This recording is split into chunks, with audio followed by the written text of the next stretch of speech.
Hello বন্ধুরা, আমার সকল প্রিয় বন্ধুকে জানাই শুভরাত্রির শুভেচ্ছা।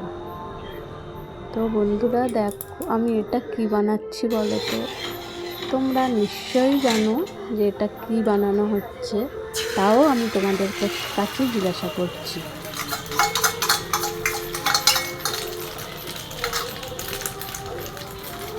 তো এটা কি বানানো হচ্ছে সেটা তোমরা কমেন্টে জানিও, আর এটা খেতেও কেমন লাগে সেটাও কমেন্টে জানিও।